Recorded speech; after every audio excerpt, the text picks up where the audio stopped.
ने हुकूमत बनवाई थी, उनको नहीं पता कि केस माफ़ करवाएंगे, अपने लिए केसेस लॉ बनाएंगे, सारा कुछ करेंगे। देखिए, अब उस गहराई में हम नहीं जाते कि केस तो खुल गए ना, एंड ऑफ द डे। बंद क्यों हुए, बंद क्यों ये तो करवाए गए? देखिए क्या क्या वो डाला गया कि भाई आ जाओ ये बंद करवा लेना? हम जमहूरियत के नाम पर जमहूरी लीडर्स का गंदा जनाजा लेके 50 साल से चल रहे हैं, और हमारे वहाँ जितना करप्ट आदमी होगा, जितना कन्विक्ट आदमी होगा, जितना चोर आदमी होगा, वो सब सियासतदान होंगे। उनका ओहदा क्वालिफाई कर जाएगा वज़ीर आज़म के लिए। मनूस, बदबूदार, चोर, एक्सपायर्ड लीडर्स की वजह से सारी पॉलिटिकल पार्टीज, इनको आप देखें तो चलते किस तरह ही है, केकड़े की तरह खड़े होते हैं, केकड़े की तरह बैठते हैं, चलाने वाले 2 आदमी होते हैं, बिठाने ये बोल चलाएंगे। वैसे भी फैज़ हमीद, पीछे भी फैज़ हमीद, प्लानिंग में भी फैज़ हमीद, और चीफ आने के लिए भी फैज़ हमीद। ये तो चीफ जो है जनरल आसिम मुनीर साहब, इनके लिए दुनियावी रास्ते तो सारे बंद हो गए थे। 40 साल पुरानी पार्टी है, इन्होंने कुछ नहीं दिया, तो इनको वोट नहीं देना चाहिए, बाइकआउट कर देना चाहिए इलेक्शन में। लेकिन तब पड़ी नहीं लोगों के अंदर, लोग बिरयानी की एक प्लेट खाते हैं, सब भूखे हैं समेत हमारे। हम लोग इस सिचुएशन तक ले आए गए हैं कि हम अपनी मासूम लोगों की बेटियां रेप होकर मारी जा रही हैं, और हम उसको 15 मिनट अफसोस करते हैं और फिर चुप हो गए। जी बिस्मिल्लाहिर्रहमानिर्रहीम, अस्सलाम वालेकुम। सियासत.पी आप देख रहे हैं, जमाल अहमद आपके साथ हूँ।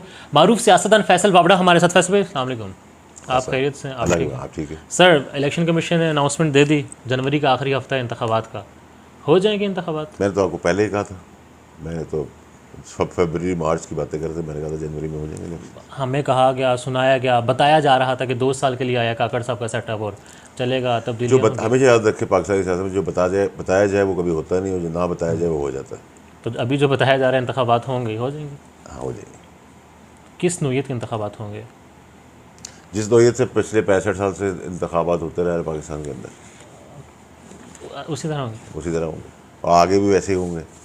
और जो गवर्नमेंट आएगी, अगर मियाँ साहब की ख्वाहिशात के मुताबिक जो वो बयानियाँ बना रहे हैं कि उनको रिलीफ मिल जाएगा, अगर वो वज़ीर आज़म आए तो 13 महीने गवर्नमेंट चलेगी।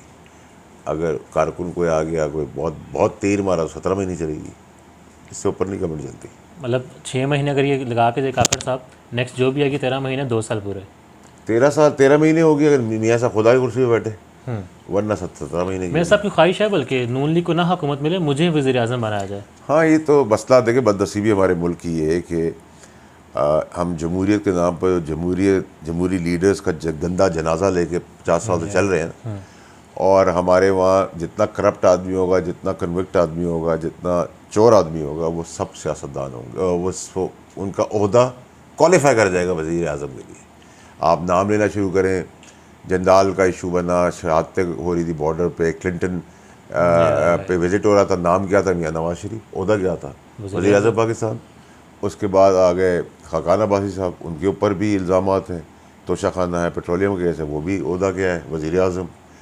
उसका राजा परवेज़ अशरफ है, उनके ऊपर स्कैंडल है, करप्शन के चार्जेस हैं, नैब के इशूज़ हैं, वो कौन थे? वो भी वज़ीर आज़म पाकिस्तान थे। गिलानी साहब है, उन्होंने सदक़े के हीरो का हार घर में दे दिया, करप्शन की नैब के केसेस हैं, जेल गए, वो भी वज़ीर आज़म पाकिस्तान है।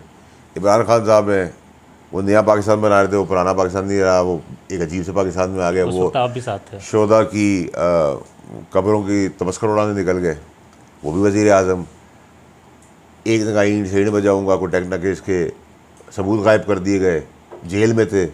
वो जरदारी साहब, उनका ओहदा क्या था? वो सदर पाकिस्तान बन गए। तो ये तो पाकिस्तान की बदकिस्मती, बदनसीबी है। और अब फिर कहा जा रहा है कि एहतसाब 4 बंदों का करूँगा, मिट्टी का प्रोग्राम नहीं चलेगा। इसके बाद तो आप ये बयान मियाँ साहब की ज़बान पर कभी देखेंगे नहीं आज के बाद। अच्छा, आखिरी बयान था? बस ये उनका आखिरी बयान था इस किस्म का। यही शहबाज साहब यही बताने गए हैं लंदन? यही बता रहे गए उनको। खुद सोचा, ये खुद ख्याल आया कि मैं बताऊँ जाके? या देखिए, यहाँ ना वक्त ज़रूरत ज़मीर खड़ा होता है, वक्त ज़मीर सो जाता है। अनफॉर्चुनेटली। तो वो बयानात नाम दूम तो ठीक है, लेकिन जो वो अपनी औकात से बाहर जाके बात कर रहे हैं, तो पहले भी उनको बांध के भेजा था। एक दो दफ़ा और बात करेंगे तो फिर सीट के पीछे बांध के भेज देंगे। तो ये तो चौड़ा होने की बात है। उन्होंने 2-3 जगहों पे मैसेजेस किए हैं इस किस्म ये बयान देकर, और हाजिर सर्विस चीफ जस्टिस को, चीफ जो है सुप्रीम कोर्ट के, चीफ नहीं, हाजिर सर्विस सुप्रीम कोर्ट के जो जज हैं, उनके भी नाम लिए हैं। तो मेरा तो मानना ये है कि देखिए जी, अभी हमारे मुल्क के 2 हीरोज़ हैं जिनकी वजह से हमें थोड़ी उम्मीद मिली है, थोड़ी सी उम्मीद है। अल्लाह करे जो उम्मीद है हम मांग रहे हैं वो हमें पूरी हो जाए। जैसा कि जैसे कि आर्मी चीफ साहब हैं, उनके पास कोई जादू की छड़ी तो नहीं है कि वो डॉलर भी नीचे ले आए, बाकी चीज़ें भी नीचे ले आए। उनका एक ही चीज़ है, वो अपनी जेब नहीं भर रहे। जब अपनी जेब नहीं भरेंगे चीज़ें सही हो जाएंगी। दूसरे हैं नए चीफ जस्टिस साहब, जाने वाले चीफ जस्टिस साहब ने बड़ा ज़बरदस्त काम किया, नए केसेस खोल दिए। जो चीफ जस्टिस हैं फायजीसा साहब, उन्होंने भी सिम्त बता दी है, वो भी किसी के प्रेशर में आने वाले नहीं और कौम को मायूस नहीं करेंगे कि जो पीडीएम अपनी ख्वाहिशात का बयानिया बना रही है कि मनपसंद चीज़ें उनकी हो जाएंगी। मुझे तो नहीं लगता कोई नैब केसेस खुलने की वजह क्या समझ आती है? नैब की खुलने की वजह बहुत सीधी सी है। 16 महीने में अपने मुल्क के अंदर आके एक्सपेरिमेंट करके कर्जे चढ़ाए, बदतरीन कर्जे, और अपने सारे केसेस बनाए। अवाम का तो किसी को कोई फिक्र ही नहीं। केसेस माफ तो करवाए गए थे ना? हाँ, तो मैं वही तो कह रहा हूँ ना, किसी को अवाम की फिक्र थोड़ी है।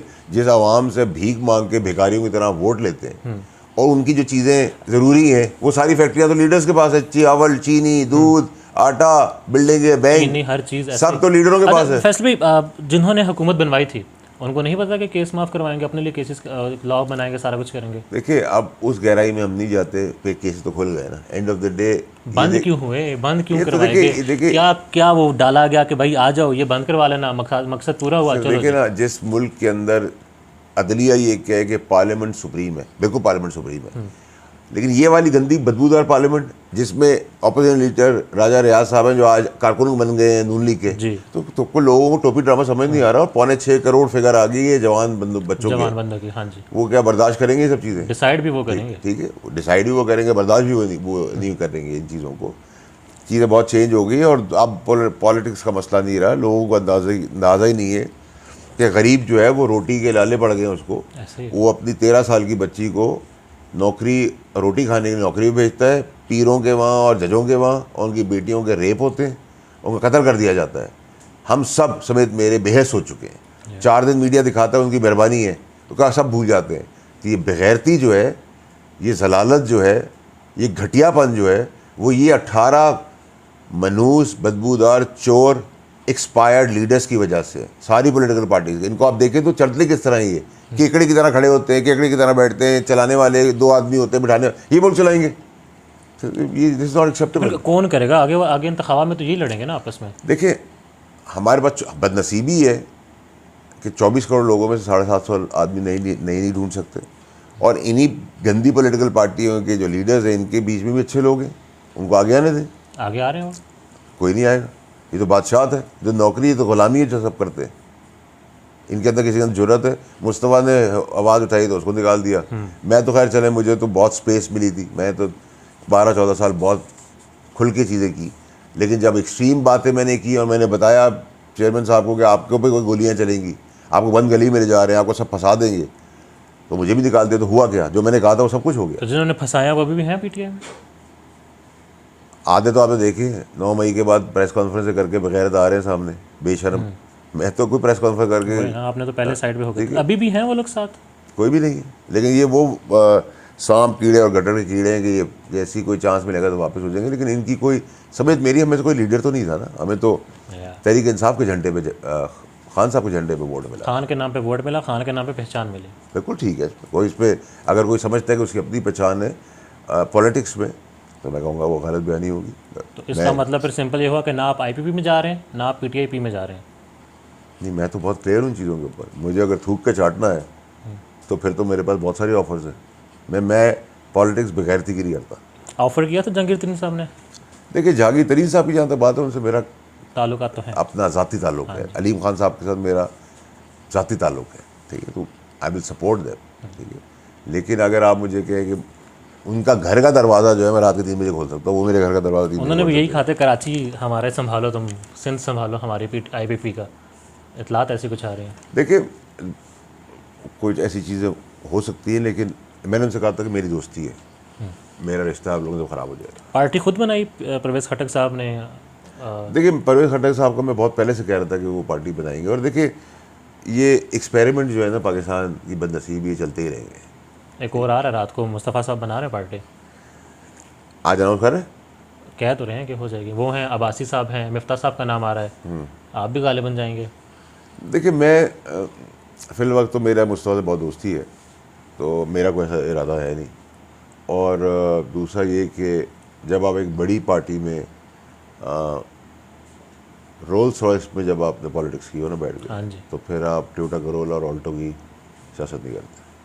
अपनी रोल बनाने का इरादा है ऐसा कोई इरादा नहीं। फवाद साहब के साथ मिलकर? देखिए फवाद फिर मेरा बहुत अच्छा दोस्त है, मेरा अच्छा कोलीग है। शेख रशीद साहब मेरे अच्छे कोलीग है।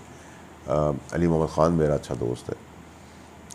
अगर अल्लाह की तरफ से हुआ तो आज़ाद होगा, और अल्लाह ताला की तरफ से नहीं है तो फिर नहीं है। इनके साथ जो कुछ हुआ है, पर फवाद साहब के साथ शेख रशीद साहब गायब है, कुछ मालूम नहीं है। वो तो जावेद चौधरी साहब ने कहा था, उस बात को रहने देते हैं। अली मोहम्मद ख़ान, शहरयार अफरीदी, शान दाना है, हलीम आदिल शेख हैं सिंध से आपके। इस्टेब्लिशमेंट नून लीग कौन करवा रहा है? नून लीग तो वो कहती है, तारड़ साहब ऑफ द रिकॉर्ड कहते हैं जी वो करवा रहे हैं, और सामने आके डिफेंड भी फिर करते हैं। स्पेस क्यों ख़त्म की जा रही है पीटीआई की? देखिए पॉपुलर हो गए इमरान खान बहुत ज़्यादा, या देखिए मैं आपको बताऊं, वैसे तो मेरा जो तज्जिया है वो ये है कि 18 पार्टियां, क्योंकि देखिए इमरान खान साहब से ये तो गलती हो गई कि वो उन्होंने तजलील कर दी, तमस्कर उड़ा दिया जिन्होंने शहादतें दी, विच वॉज नॉट एक्सेप्टेबल। लेकिन ये जो सारे गंदे अंडे हैं, इनका माजी ना सारा भूले ना, माजी ना भूले किसी का भी। इनके अंदर भी वही बर्बरियत, नफरत फ़ौज के लिए है। ये चाहते हैं फ़ौज का दरवाज़ा ऑफिस बंद कर दे, चीफ जस्टिस का सुप्रीम कोर्ट बंद कर दे, और ये चलते हैं बच्चे की शक्ल दे के उसकी खाल उतारे, उसके जूते बना दें। ठीक है, आज आप मुझे बताएं कि गरीब आदमी अपने बच्चे मरवा रहा है रोटी के लिए, बिजली का बिल, रेंट, बीवी का खिलाएगा, बच्चों को क्या खिलाएगा, माँ को क्या देगा, बाप को क्या देगा, किराया कहाँ से देगा, पढ़ाएगा कहाँ से? गटर खुलने पे लोग बच्चे मर रहे हैं। ये हमने तरक्की की है, ये हमारी परफॉर्मेंस है। तो इनको शर्म से बेगैरतों को डूब मारा जाना चाहिए। अभी भी ये फेस करते हैं आगे, ये भी बेगैरती की एक्सट्रीम साइड है। आपने अभी बात की सना खान साहब का हवाले से कि उन्होंने शोहदा के हवाले से बात की, एक उसमें तासुर ये भी है, या ये उधर से बयानिया आता है सियासी जमातों की तरफ से भी, कि गालिबन वो साजिश करवा रहे थे इदारे के अंदर, या फिर स्पेसिफिकली आर्मी चीफ के खिलाफ। देखिए वो तो चीज़ें खुद, मुझे एक बात बताए ना, हमारे ये सब करने का, धरना मरना करने का फ़ायदा क्या होता था? इमरान खान साहब को तो कोई फ़ायदा नहीं था। वो फैज़ हमीद को लाना चाह रहे थे ना चीफ, इसलिए धरने भी चल रहे थे। लाना चाह रहे थे फैज़ हमीद? फोर्स लाना चाह रहे थे। और ये धरनों के पीछे, मरनों के पीछे कौन था? हमें क्या मिल रहा था? जमहूरियत का फ़ायदा था, पब्लिक को क्या फ़ायदा था, खान साहब को क्या फ़ायदा था? जब आपको पता है इलेक्शन होने और आपने आ जाना है 2/3 मेजोरिटी से, तो ये बिफोर टाइम आप, मैं अभी आप मेरा इंटरव्यू लेने आए, लॉन्ग मार्च के पीछे फैज़ हमीद, वैसे भी फैज़ हमीद, पीछे भी फैज़ हमीद, प्लानिंग में भी फैज़ हमीद, और चीफ आने के लिए भी फैज़ हमीद। ये तो चीफ जो है जनरल आसिम मुनीर साहब, इनके लिए दुनियावी रास्ते तो सारे बंद हो गए थे, नामुमकिन था। अल्लाह में की मदद है, ये डिवाइन हेल्प है। यही चीफ जस्टिस के साथ हुआ, इसी फैज़ ने चीफ जस्टिस के साथ भी यही काम किया कि ये चीफ जस्टिस साहब ना बने। दुनियावी तौर पर इनको नहीं बनना चाहिए था, लेकिन इनके केस में भी डिवाइन हेल्प आई, अल्लाह की मदद आई।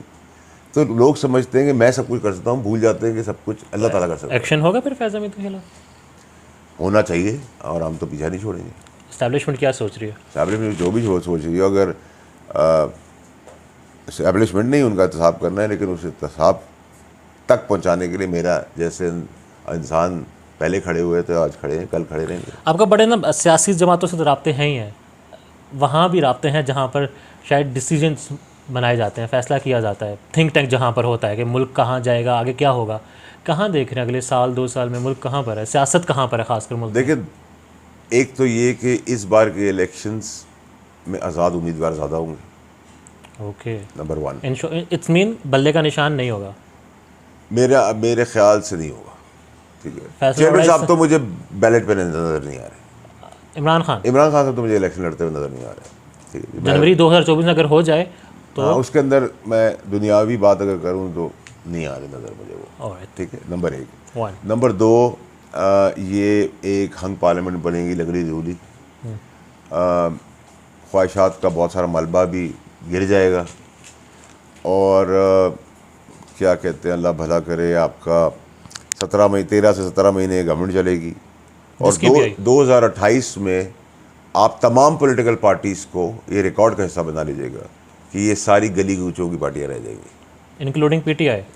एवरी पॉलिटिकल पार्टी जो जिनको कहते हैं ना फेडरेशन की पार्टियाँ जिनको कहते हैं, वो सब 2028 तक कचरे और गली कूचे की पॉलिटिकल पार्टीज बन जाएंगी।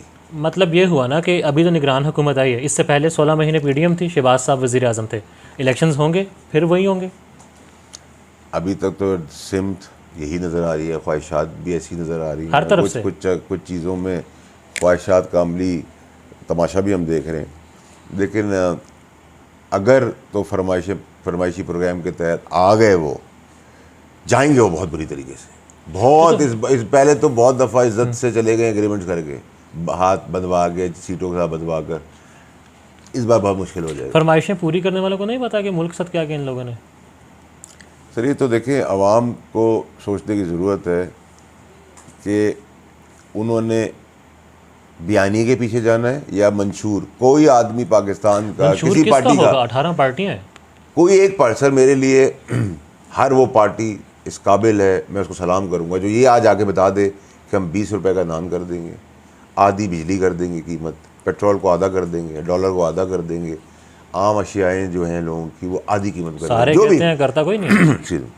तो फिर इन बेगैरतों को, कौम को, और मुझ जैसे और आप जैसे जो बेहिस हो चुके हैं, अगर वो नहीं खड़े होंगे अपने लिए तो मैं उनका प्यो लगता हूँ, खड़ा होऊंगा उनके लिए। पर कौम कह रही है ना, नज़र तो हमें ये आ रहा है कि वो पीटीआई के साथ हैं, मैं क्राउड तो है ना, पर खान होगा ये तो कौम कैसे सूझ करेगी। देखिए ना, मुझे बताएं, कौम ने कभी अपनी इस्लाहत के लिए इलेक्शन में कोई अपना रोल प्ले किया है?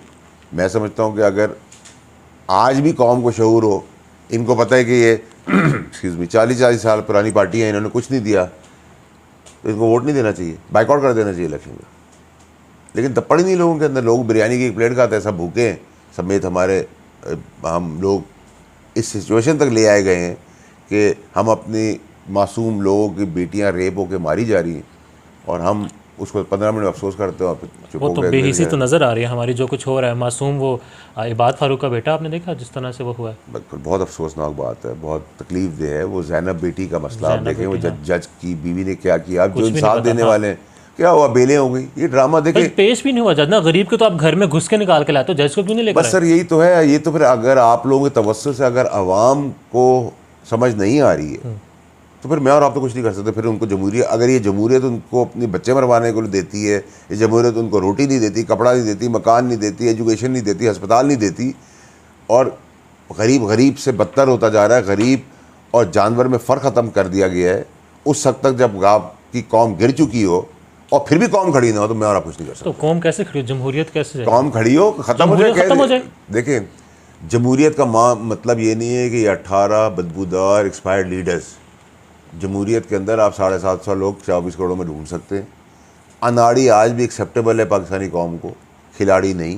ये अगर उनके ऊपर थोपा भी गया ये सेटअप, तो अवाम उनको उठा के बाहर भेज दी। खिलाड़ी नहीं मतलब, देखिए सर ना, जैसे अगर आप मुझसे कहते तो मैं रिवायती पॉलिटिशियन नहीं हूँ, राइट, ठीक है, तो मैं अनाड़ी हूँ, ठीक है, लेकिन क्योंकि मैं एक एंटरप्रेन्योर रह चुका हूँ, मैंने अपनी ज़िंदगी में अल्लाह का रहम मुझ पर है, हाँ। कामयाबी मैंने देखी है, तो मैं खिलाड़ी नहीं हूँ। खिलाड़ी वो है जिसके बाप ने भी चोरी की, बेटे ने भी चोरी की, और अब ये लीडर घटिया जो हैं ये कह रहे हैं इनकी नालायक औलादों को भी एक्सेप्ट कर लें, तो फिर हम गोरों की गुलामी में वापस चले जाते हैं। वो ज़्यादा बेहतर रोटी तो मिलेगी वहाँ। बस आखिरी 2 सवाल है मेरे आपसे। एक तो नवाज शरीफ साहब परमला कहते हैं कि मैं ही आऊँगा, जिन्होंने लाना है या जिनकी मंजूरी से आएंगे, उनकी क्या मजबूरी है कि उसकी हर ख्वाहिश नवाज शरीफ साहब की पूरी की जाएगी?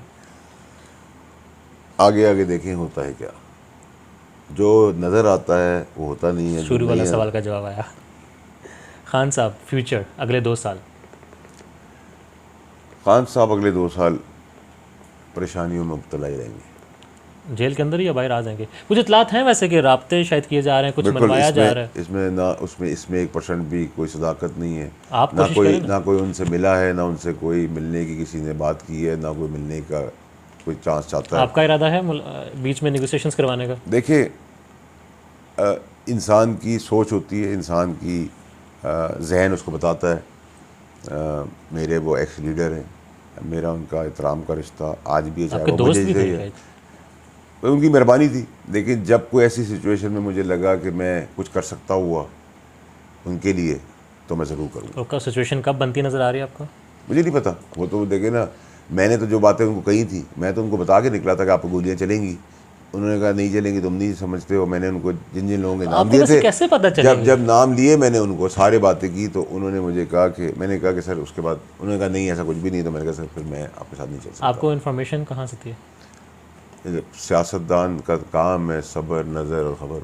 हर तरफ जहाँ से फैसले होते हैं वहाँ भी। देखिए जी, जहाँ मैं एक कारोबारी घर से हूँ, बहुत सारे लोग बहुत अच्छे साथ हैं। बहुत सारे लोग जो पढ़े लिखे हैं, हम सब बड़े जूनियर लेवल से ऊपर आए, सब कोई बैंक का प्रेसिडेंट है, कोई किसी होते के ऊपर है। इसीलिए आवाम खुश थी कि ये एजुकेटेड तबका सामने आया, हम इनके साथ होंगे। मगर अब हमने भी तो कुछ नहीं दिया, हम भी तो फिर 3-4 की बातों की, एडवाइज़र्स की मंजूर नज़र होगी पार्टी और चेयरमैन साहब, और तबाही कर दी, और हम लड़ते रहे। मुझे तो खैर बहुत स्पेस मिली थी, मैं तो बहुत लड़ाई उस समय में फैज़ साहब का ही हाथ था किसमें। जब हुकूमत थी। देखिए, फैज़ एक किरदार है, कुछ अपने भी थे, कुछ पराए भी तीन थे। किरदार गिनाए, फैज़ नंबर 1, कुछ मैंने आप बताया ना, फैज़ के अलावा भी कुछ अपने भी थे, कुछ पराए भी थे, कुछ अपने बहुत करीबी भी थे, बदनसीबी है। बाजवा साहब, मैंने आपको कहा ना कि सर, वक्त ज़रूरत वक्त हाल हर चीज़ होती है। अब फिलहाल जब ज़रूरत है तो कोई पुरसान हाल नहीं है खान का। फैसल ऑर्डर साहब, thank you sir, thank you sir, बहुत शुक्रिया, थैंक यू।